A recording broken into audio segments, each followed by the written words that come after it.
Hello, and welcome to Afternoon Tea with Karen and Karen's Library.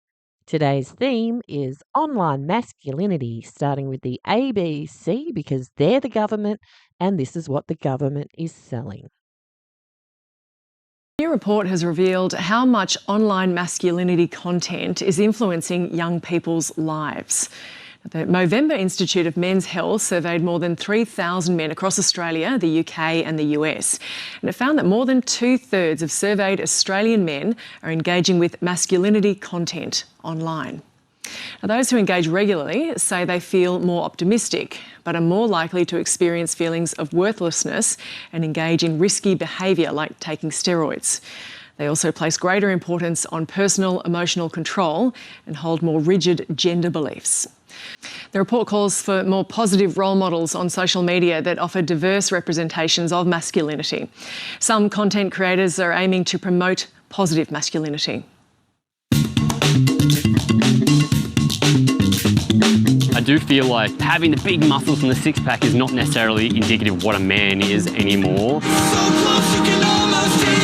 The biggest conversations I have is generally around fitness and what the standard should be. Guys feeling like they should look a certain way by a certain time.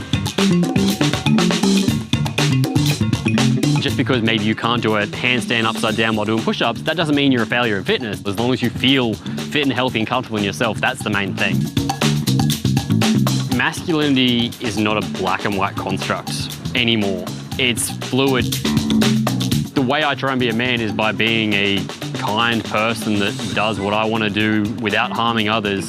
I'm unapologetically myself, and I lift heavy weights and I listen to heavy metal, but I also paint my nails pretty colours and I like fashion.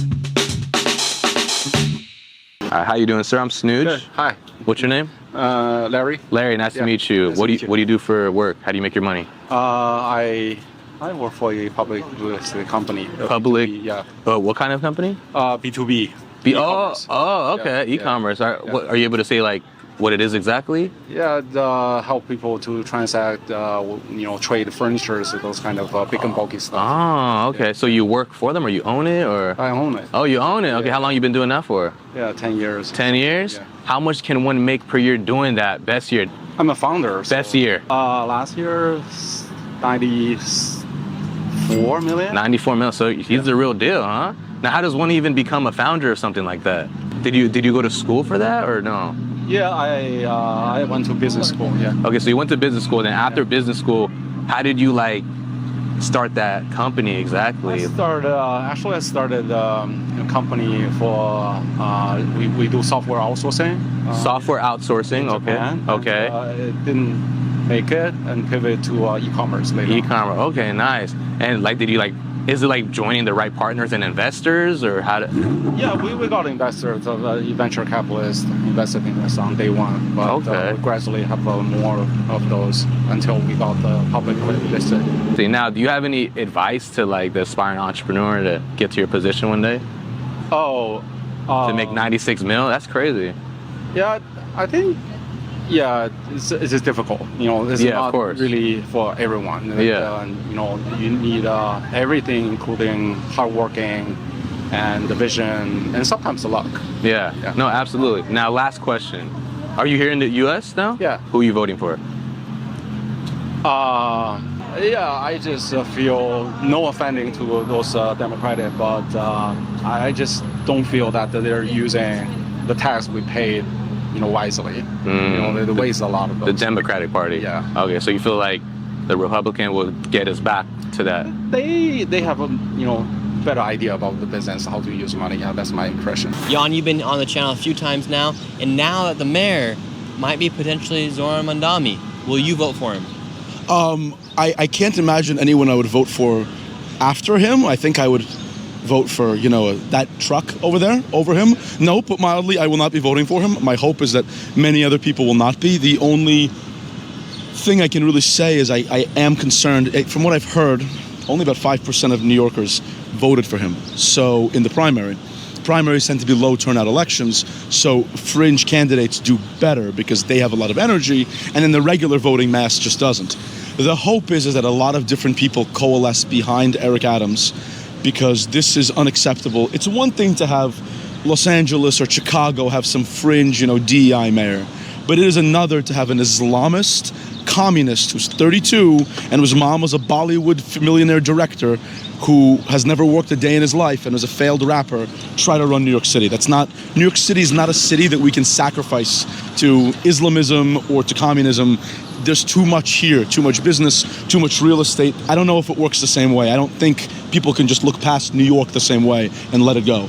And why do you think it'd be a bad thing to have an Islamist as a mayor here in New York City? You want to look at an example of a Western city that's had a effectively Pakistani Muslim mayor. You look at London, right? And London has become unlivable, high crime, gangs, extreme prices. Only the very rich and very poor can afford to live there.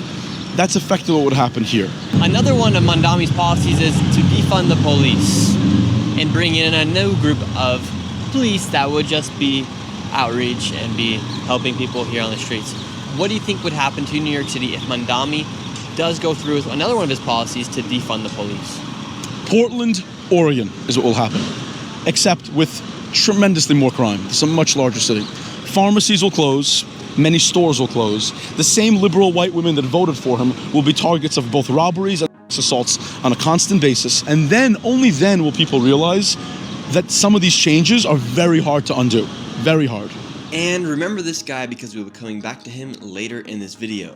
And some of his policies are such as government-ran grocery stores are a $30 minimum wage, or they're going to freeze the rent. What will happen in New York City if this guy does win? So going through each of those. So government is in no position to ever dictate these types of things, and every time it does and puts its heavy hand on the economy, it always makes it so much worse. I'm from Moscow originally. I would know.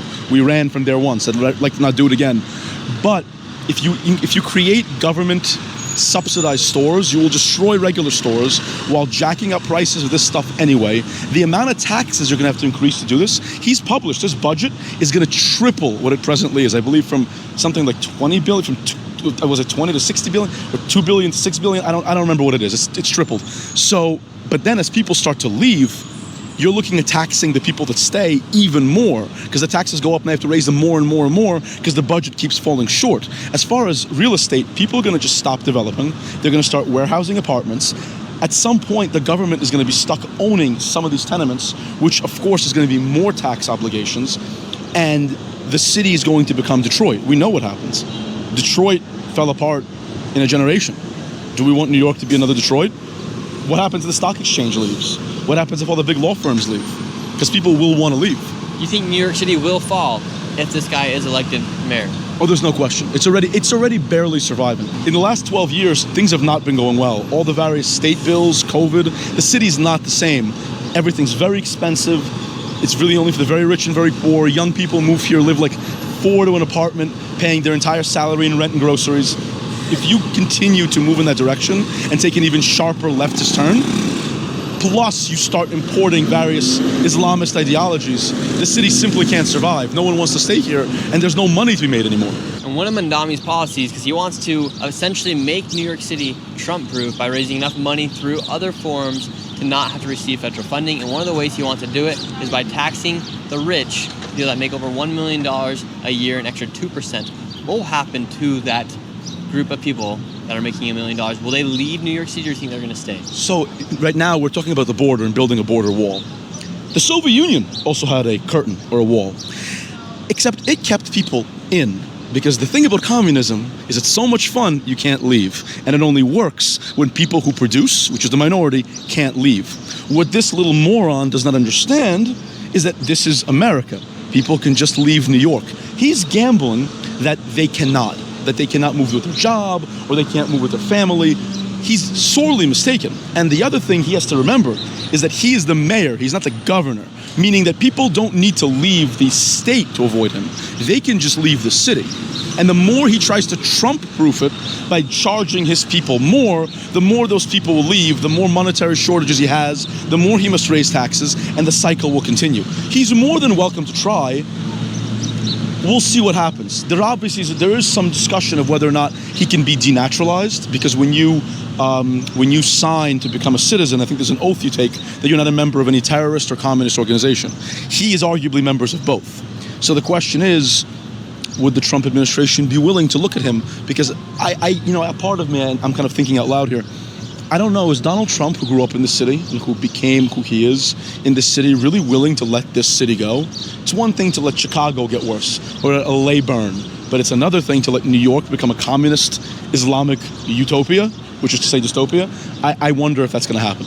And any last warning you'd give to your fellow New Yorkers about who they should vote for or who they should consider voting for, or why they could potentially consider not voting for Mandami? A pound of prevention is worth a ton of cure. You will not be able to undo what this man does to the city. And I use the word man loosely. You cannot, it's very hard to undo migration. It is very hard to undo entitlements. It is very hard to undo expanded budgets. As you see now with the big, beautiful bill, it's very hard to both cut spending and also cut the deficit and also cut taxes. These are one-way roads. So if you elect this savage now, it will not get better. You will not be able to take your city back. And in 4 years, he will make this place toxic and radiated. It will not be livable. So whatever, by hook or by crook, by any means necessary, he cannot and should not become mayor of the city. And as much as I'm into fashion, it's more important how you think. Anyway, that'll do. See you later. Bye.